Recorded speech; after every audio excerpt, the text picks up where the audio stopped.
nama saya Laura Aurelia Dinda. Saya adalah atlet renang NPC Indonesia untuk olahraga disabilitas. Saya pernah mendapatkan 2 medali emas di ASEAN Para Games Malaysia 2017 dan juga memecahkan rekor di ajang tersebut.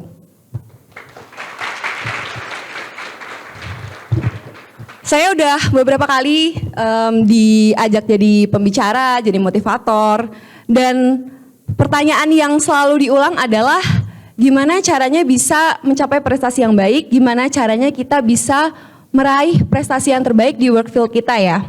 Nah, sebelum saya menjawab pertanyaan itu, saya ingin menceritakan sedikit kisah saya di dunia olahraga, terutama di dunia olahraga disabilitas. Jadi dulu saya adalah atlet renang normal, kemudian saya jatuh, patah tulang belakang dan harus menggunakan kursi roda sejak saat itu.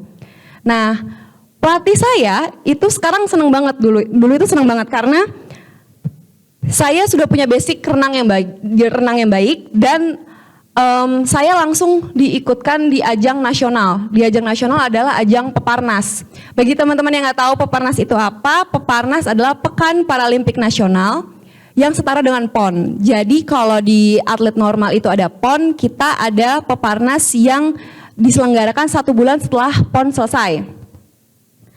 Nah, ketika saya diikutin di ajang Peparnas tersebut, pelatih saya sudah gembar-gembor ke daerah lain bahwa atlet aku ada yang udah punya basic renang, ada yang dulunya atlet normal. Dan saya sudah digembar-gemborkan akan memborong 3 emas. Tapi ternyata tidak. Nomor pertama aja tuh saya dapat perak dan saya nangis. Jadi foto ini tuh diambil setelah saya nangis.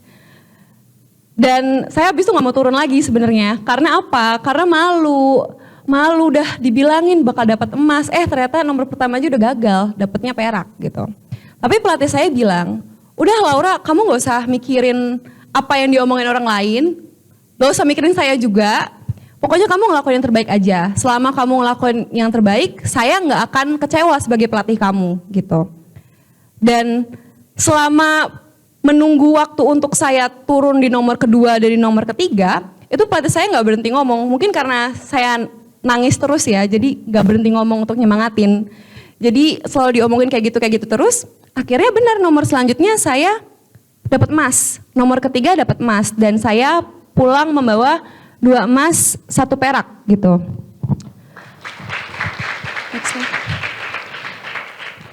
Oke, dan dengan adanya 2 emas 1 perak dan waktu saya yang terlihat menjanjikan untuk diperlombakan di luar negeri, itu saya dipanggil pelatnas. Ketika dipanggil pelatnas itu, saya kebetulan juga baru lulus SMA, baru masuk perguruan tinggi. Saya masuk UGM.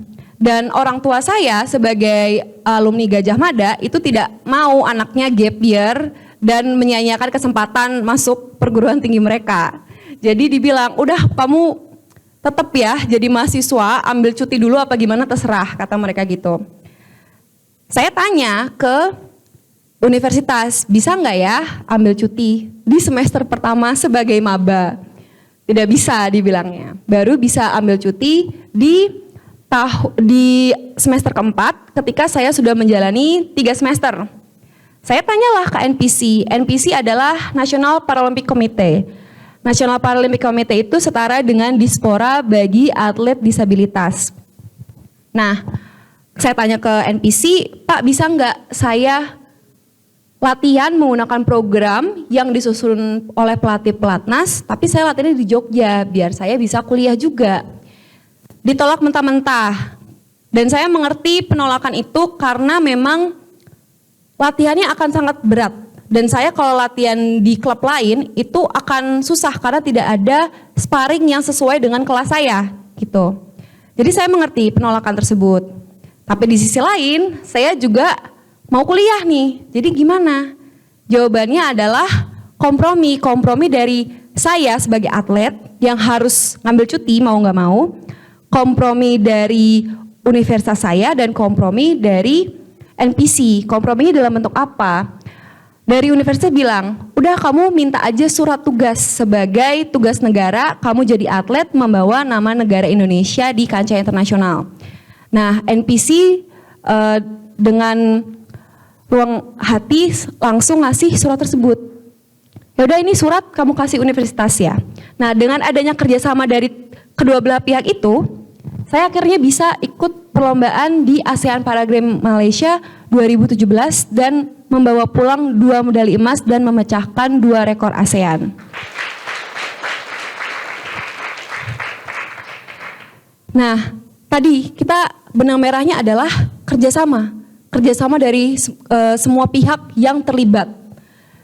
Dengan adanya kerjasama dari UGM yang saya bilang cukup sabar ya menghadapi saya sebagai atlet yang harus ambil cuti, skripsinya juga agak lama karena ikut perlombaan terus. Saya selama kuliah itu juga mengikuti perlombaan nasional maupun internasional, dan ini salah satu perlombaan yang saya ikuti di IDM Championship Berlin.